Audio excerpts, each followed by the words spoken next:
Good morning. This is Black Crow Walking and Julie coming from Humera in Queensland. And we're in Australia and we're studying The Course of Love by Mari Perron. We're up to chapter 30, verse 13, but I'm going to read verse 12 as it's only a couple of sentences so we can get the context of what we were talking about. The laws of God are laws of love. Within the laws of love, there is no loss, but only gain. The source of love and its location is your own heart. Think now of the created form, the body. When the heart stops bleeding, life is seen to be over. Are you thus your heart? Or can you not see that the created form was made in God's own image, as was all creation? You are God's image given form, as is all creation. We, all of us together, are the heartbeat of the world. Without unity, we would not be. Without our source, which is God, we would not be. The laws of unity are God's laws and are simple indeed. Giving and receiving are one. And thus giving and receiving as one is the only way in which God's laws are fulfilled. Since God's laws are the laws that rule the universe, they cannot be unfulfilled. Giving and receiving are thus one in truth. God's laws are generalized and do not change, and thus the laws of man have not usurped the laws of God. It is only in your perception that the laws of man take precedence over the laws of God. Since perception arises from the mind, we must now discuss the mind. So this book was written from the heart, for the heart, not the mind. But the next chapter, which is chapter 31, will be discussing the nature of the mind, which I'm really looking forward to, because the Course of Miracles was written for the mind. And I studied that for years, read it. I'm still reading it every day. But the Course of Love, this Course of Love has just totally hit me in places of understanding that I resonate with so strongly, and it's really shifted me out of that egoic mind that wants to take control of everything. And now I just sit and feel. I feel with my heart, I feel with my feelings. I let myself actually feel, whereas before, when I was in my mind didn't want to feel. It didn't want to process. It just shut things out. It shut down, locked out. But now I can just really give myself the opportunity to feel, and studying in nonviolent communication has really helped with that as well, because I look up the feelings list and suddenly what I thought I was feeling is a thought. Like, for instance, I might be feeling betrayal. Betrayal is a thought. It's not a feeling. But then I can look underneath betrayal and see, what are the feelings that I'm feeling when I feel betrayed? And it might be frustrated, might be angry, it might be devastated, those feelings. And I can go, 5, 6 feelings all at once. And I didn't know I was capable of having all those feelings meshed up in one place, So when this course talks about the love of God, the source of love, the laws of God and the laws of love, it's talking about love. God is love. So don't let the word God turn you off.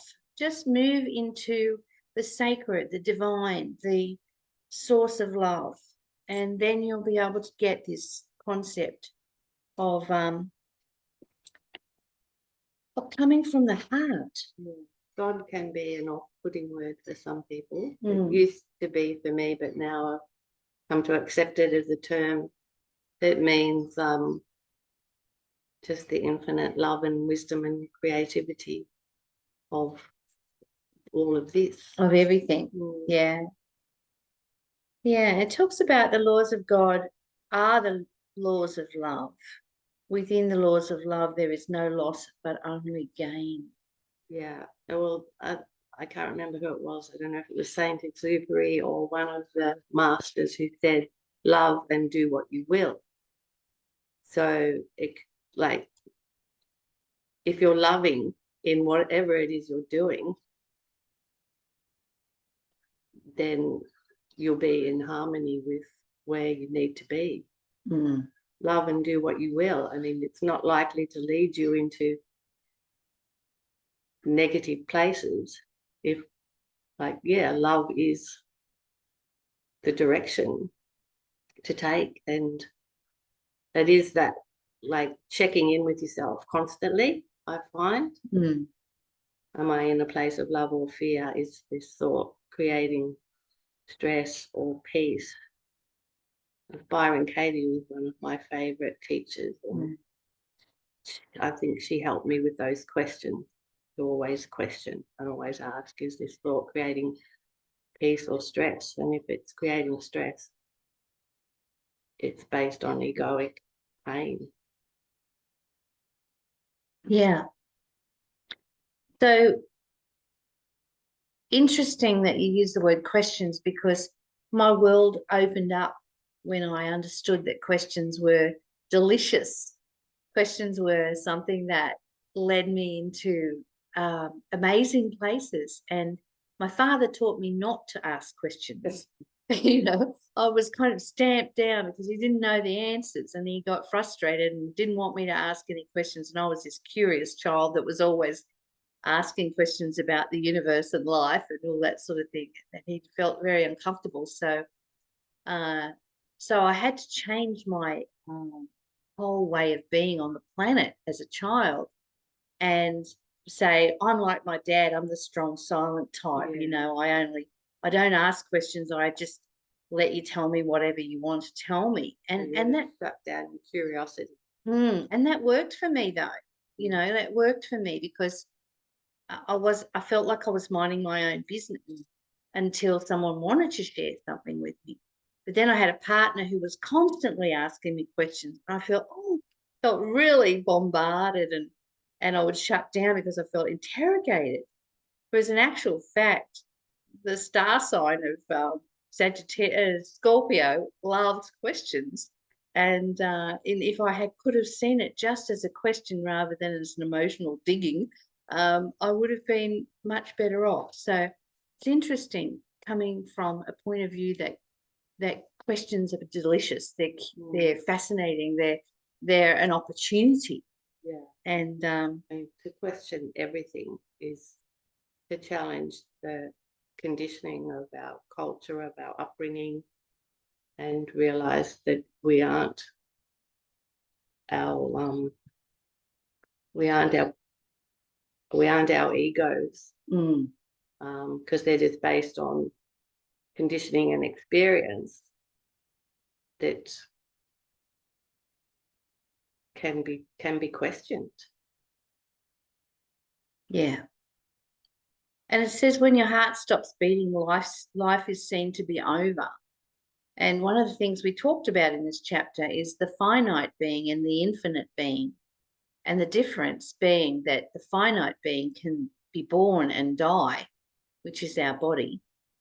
But the infinite being, which is the spirit within us, is always here. It's eternal. It cannot be born and it cannot die. So we are love, and that is what I call the spirit within us, experiencing life in form, literally. And that makes me not want to get too upset about the process of birthing and dying, because we are bliss. And having died 3 times in this lifetime, I know what it's like to be outside the body and somewhere else, and it was total bliss. Is the we can read that. We can read it in a book, but how, like, unless we actually experienced that, we're just believing something we've read. So isn't it a matter of allowing ourselves to be calm enough to experience that for ourselves, and not, otherwise we're just believing another thing that somebody's told us. Yeah. Like, you can tell me that we are infinite, and we are this and we are that, but that's not my experience in this moment in time. So do you have methods, recommendations, ideas for, is this all of these lessons, is this all part of actually getting to a place where we do experience that one? I think we can only really experience it with our heart, because when our mind, or our egoic mind, is trying to figure it out, we're not in a place of feeling and sitting with it in our hearts. We're in a place where we're trying to sort it all out. We're using our brain to try and figure it out. Yeah, yeah. That level of consciousness isn't capable of understanding. Yeah, like getting to it. Yeah, very good. Yeah, absolutely. The laws of unity are God's laws and are simple indeed. Giving and receiving are one. Can you read that again? The laws of unity. We've been talking in this book so far about unity, and our egoic mind is hell-bent. I like that word, hell-bent on individualization, separation, making us all perceived as one energy, of this identified energy, rather than one energy. We're all source energy experiencing life in form. And so it then talks about, without our source, which is God, we would not be. The laws of unity are God's laws and are simple indeed. Giving and receiving are one. And thus giving and receiving as one is the only way in which God's laws are fulfilled. Since God's laws are the laws that rule the universe, they cannot be unfulfilled. Giving and receiving are thus one in truth. God's laws are generalized and do not change, and thus the laws of man have not usurped the laws of God. It is only in your perception that the laws of man take precedence over the laws of God. Since perception arises from the mind, we must now discuss the mind. So look forward to tomorrow. Oh yeah, the mind. The mind, yeah. That's, what is actually, what a very big thing.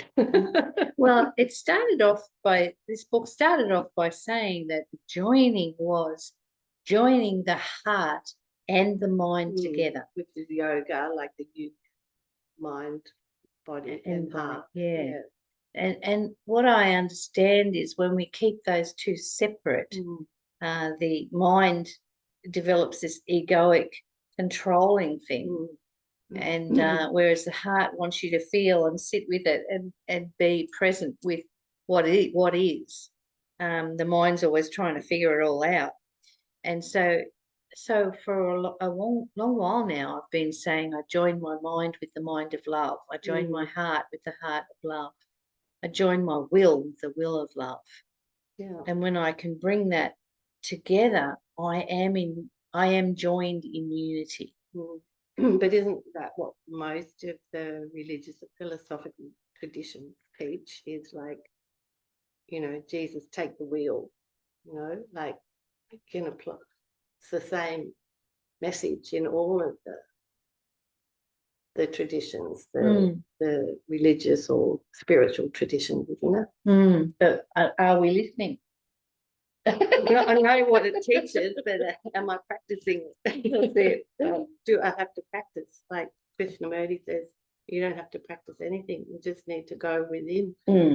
It's all, like, it's already here. It's already. If you could just, be still for long enough. Yeah. To realize what the teachings mean. Then you can experience what the teachings mean. Yes. Well, I hope you got something out of that today.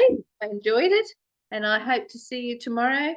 And I'll be in Cooroy tomorrow. Okay, bye for now. Thanks, Julie. Bye.